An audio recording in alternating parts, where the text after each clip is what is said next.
মাছ, মাংস, ডিম যখন ঘরে কিছুই থাকবে না, তখন শুধু আপনি এই একটি ভর্তা দিয়ে এত মজা করে ভাত খেয়ে ফেলতে পারবেন, কখন যে আপনার ১ প্লেট ভাত শেষ হয়ে যাবে, আপনি টেরই পাবেন না।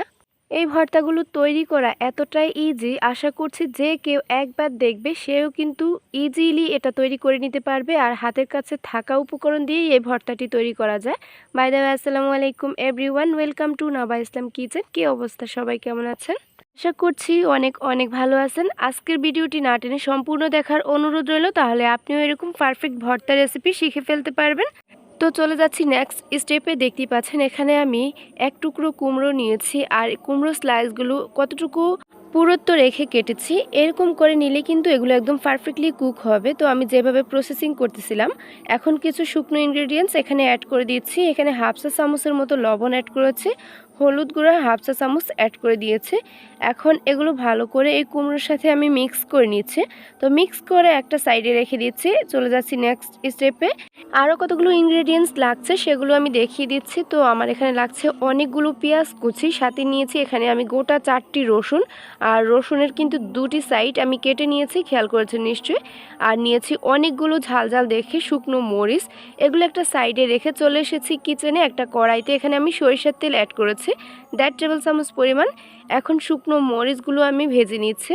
অবশ্যই কিন্তু বোটাগুলো আগে থেকে ছাড়িয়ে নিতে হবে। চুলার আঁচটা মিডিয়াম টু লো ফ্লেমে রেখে মরিচগুলো ভেজে নিলে একদম কালারটা পারফেক্ট থাকবে, পুড়ে যাবে না, কিন্তু ক্রিস্পি হবে।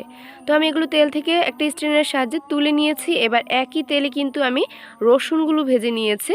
রসুনগুলো ভেজে আবারও আমি পেঁয়াজ কুচিগুলো ভেজে নিয়েছি। এখানে যদি তেলের প্রয়োজন হয় হালকা তেল অ্যাড করতে পারেন। আর দেখতেই পাচ্ছেন পেঁয়াজটা আমি কেমন করে ভেজে নিয়েছি, একেবারে সম্পূর্ণ বেরেস্তা করিনি।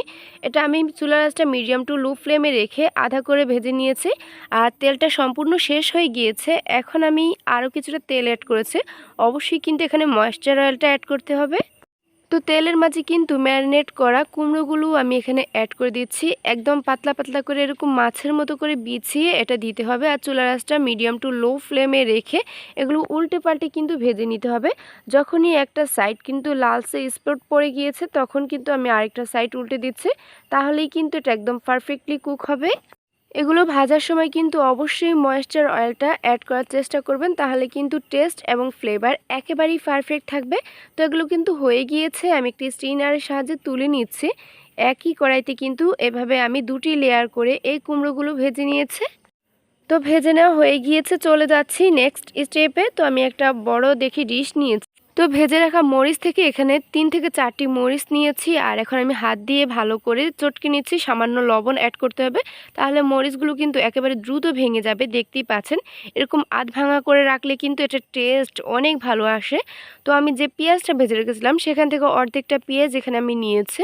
আর এখানে আমি রসুনগুলো যে ভেজে রেখেছিলাম সেগুলোও আমি নিয়ে নিচ্ছি। হাত দিয়ে কিন্তু হালকা প্রেস করলেই এখান থেকে রসুন কলিগুলো বেরিয়ে আসবে। আর যে খোসাটা আছে সেটা কিন্তু আলাদা হয়ে যাবে। তো দেখতেই পাচ্ছেন সেটা আমি ফেলে দিয়েছি। এখন হাত দিয়ে ভালো করে মেখে নিচ্ছি। যাদের হাত জ্বলে তারা কিন্তু চাইলে এখানে অবশ্যই গ্লাভস ব্যবহার করতে পারেন। তো আমি এভাবেই কিন্তু এটা করে নিচ্ছি। সবগুলো মিক্স করে এবার আমি অ্যাড করে দিচ্ছি ভেজে রাখা কুমড়োগুলো। এইভাবে ভর্তাটা তৈরি করলে এত ভালো লাগে। আপনারা চাইলে এখানে মিক্স অনিয়ন অ্যাড করতে পারেন, মানে আপনারা চাইলে এখানে যে ভেজে রাখা পেঁয়াজ এবং কাঁচা পেঁয়াজ যারা খেতে পছন্দ করেন তারা চাইলে অ্যাড করতে পারেন। তো আমি যেহেতু এটা দীর্ঘ সময় রাখতে চাচ্ছি সেজন্য কিন্তু আমি এখানে কাঁচা পেঁয়াজটা অ্যাড করিনি। তবে আমার কাছে কিন্তু কাঁচা পেঁয়াজ দিলে ভর্তার মাঝে খেতে বেশি ভালো লাগে। ফাইনালি কিন্তু আমি এটা হাত দিয়ে ভালো করে মেখে নিয়েছি। আর এটা ফাইনাল লুকস দেখতেই পাচ্ছেন কতটা পারফেক্ট হয়েছে। সামান্য ধনিয়া পাতা এখানে আমি উপর থেকে স্প্রিঙ্কেল করে দিয়েছি। তো এটা একটা সাইডে রেখে চলে যাচ্ছি আরও একটা ভর্তা তৈরি করতে। এটাও কিন্তু একেবারেই ইজি, চাইলে যে কেউ ঝটফট বানিয়ে নিতে পারেন। সামান্য মরিচ এবং লবণ নিয়ে কিন্তু হাত দিয়ে মেখে নিয়েছে। এরপর কিন্তু এখানে ভেজে রাখা পেঁয়াজ অ্যাড করেছে আর সামান্য ধনিয়া পাতাও অ্যাড করেছে। এখন নিয়ে নিচ্ছে একটা সেদ্ধ করা ডিম। যেহেতু ডিম সবাই সেদ্ধ করতে পারি সেটা আমি আর দেখাইনি, এইভাবেই নিয়েছে। সাথে কিন্তু আমি একটা মাঝারি সাইজের আলুও কিন্তু অ্যাড করে দিয়েছি। এটার ফলে কিন্তু এটা যেমন ভর্তাটা একটু বেশি হবে, এটার টেস্টও অনেক ভালো আসে। আবারও আমি সবগুলো উপকরণ একসাথে মিক্স করে নিচ্ছি। এখন আমি ভয়েস ওভার করতেছি, কিন্তু এই ভিডিওটার একদিন পরে আমি ভর্তাগুলো দেখে আবারও আমার খেতে ইচ্ছে হচ্ছে। আরও একটি ইন্টারেস্টিং ব্যাপার হচ্ছে, আমার বাড়িতে মেহমান এসেছিল। তো যারা খেয়েছে এই ভর্তাটি তারা কিন্তু মাশাআল্লাহ সবাই অনেক প্রশংসা করেছে। তো এই ভর্তাটির মাঝে সামান্য আমি এখানে ময়েশ্চার অয়েল কাঁচা ব্যবহার করেছি। আপনারা যারা পছন্দ করেন তারা চাইলে দিতে পারেন, আর বাকিরা চাইলে এটি স্কিপ করতে পারেন যারা পছন্দ করেন না।